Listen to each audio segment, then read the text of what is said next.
कुंभ राशि व्यक्ति विशेष राहु केतु चलन प्रभाव आपण राशि केमिति आज स्वतंत्र आलोचना को मुझे हार्दिक स्वागत जनाऊँ ज्योतिर्विद सुधीर।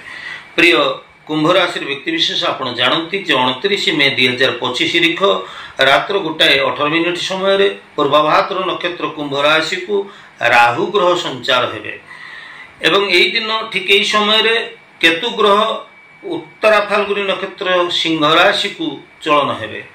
तेबे गोटे राशि रे राहु केतु 18 मास अवस्थान करते 29/5/2025 रु 5 डिसेम्बर 2026 जाए आमर राहु केतु राशि परिवर्तन करी आम कुंभ राशि उपर से कि प्रकार प्रभावित करेंगे यही संपर्क में आज आम कथा प्रभाव को आगू नहीं चलवा। ज्योतिष वास्तु और धर्म विषय को मोर ये ऐतिहासिक चैनल को जब आप नुआ कर विजिट कर मोर वीडियो आपण उपादेय पूर्ण हो पारे निश्चित भाव में मोर वीडियो टी आप सब्सक्राइब करेंगे लाइक करेंगे और शेयर करेंगे। ताले आसतु आउ समय डेरी न करी कथा प्रभाव को आगू नवा। ये राहु केतु आमर ज्योतिष शास्त्र में दुईटी छाया ग्रह एमानकर स्वकीय फल किछि नाही। राहु शनिपत फल प्रदान करुथिला बेले केतु मंगलपत फल प्रदान करिथांती। तेणु ये छाया ग्रह कुआ जाउथिले मध्ये राहु केतु आमर जीवन में अचानक परिवर्तन अप्रत्याशित भाव में लाभ अप्रत्याशित भाव में जीवन उन्नति और आध्यात्मिकतार विकास आध्यात्मिक चेतना और उद्रेक ये आम मन भितर सृष्टि करें। तेबे ये राहु केतु जदि गोचर बाबा मतरे जदि अशुभ फल प्रदान करुँच राहु केतु आमको तलितलांत कर राहु केतु आम जीवन में नानाविध दुख कष्ट जातना आनी तेबे आपण मानकर आग्रह बढ़ीगला जानापी मो राशि राहु केतु कि प्रकार फल प्रदान करने जाऊँ। देखो प्रिय कुंभ राशि व्यक्ति विशेष आपणकर स्व राशि रे राहु ग्रह अवस्थान करुछंती फल आपण सचेतन हो जातु। शारीरिक क्लेश आपण ठारे देखा जाई पारे अपवादर भय देखा जाई पारे अनावश्यक अर्थ क्षय जहा आपण को चिंतारे पकई पारे। तेबे कुंभ राशि व्यक्ति विशेष जदि आपणकर आमे केतु ग्रहंकर अवस्थिति की देखिबा द्वितीय भाव रे केतु रहिकरी सप्तम भाव रे केतु रहिकरी से तांकर फल प्रदान करिवे। तेणु सप्तम केतु आपणक राशि पाई पारिवारिक दाम्पत्य जीवन सहयोग समन्वयर अभाव हेतुक गृह क्लेश आपणकर देखा जाई पारे।